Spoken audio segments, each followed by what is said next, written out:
මෙන්න මේ යතුරු පැදිය මට ගෙනාවේ පෙට්‍රල් ලීටරයකට කිලෝමීටර් 25ක් 30ක්වත් දුවන්නේ නැහැ කියලා.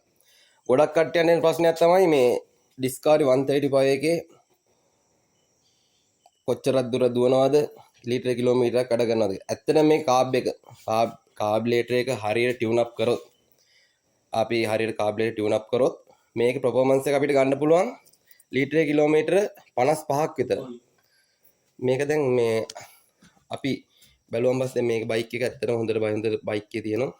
හැබැයි මේකේ ලීටරයට කිලෝමීටර 25ක් 30ක් තමයි දුවනවා කියලා ඔය මල් ළඟට අද අරගෙන ආවේ. මම මේක කොහොමද ටියුන් අප් කරගන්නේ?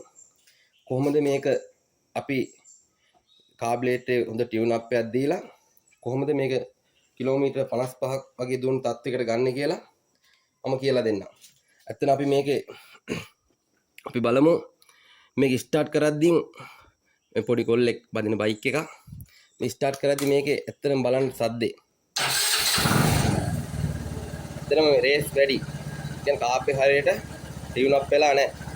ඇහෙන වැඩි සද්දේ රේස් එක වැඩි. අපි එහෙනම් මේක අපි ඉස්සෙල්ලාම කරන්නේ මෙතන තියෙන මෙන්න මේ අපේ RPM එක 4000 වගේ වෙනකම් වැඩි කරගන්නවා. එතනින් කරකලා අපි වැඩි කරගන්නවා. වැඩි කරගෙන මම හිතනවා ඇහෙන ඇති කියලා. වැඩි කරගෙන ඉවරට මෙතන තියෙනවා fuel adjustment එක තියෙනවා මේ මෙතන. මම හිතනවා පේනවා ඇති fuel adjustment එක.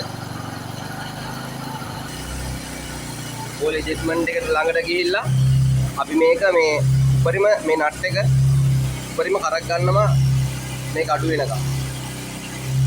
මේ ආකාරයට ස්පීඩ් අඩු වෙනකම් අපි මේක අඩු කරගන්නවා. ඔයාලට ඇහෙනවා ඇති මේ සද්දේ. ඔන්න අඩු වුණා.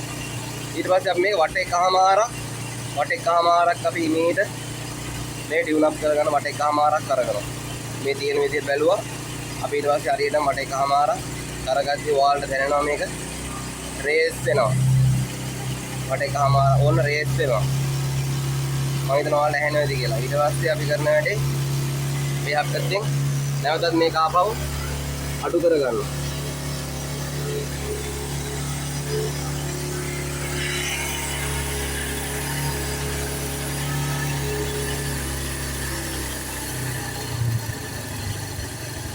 අපි ඔන්නෝම පොඩ්ඩක් අඩු කරගෙන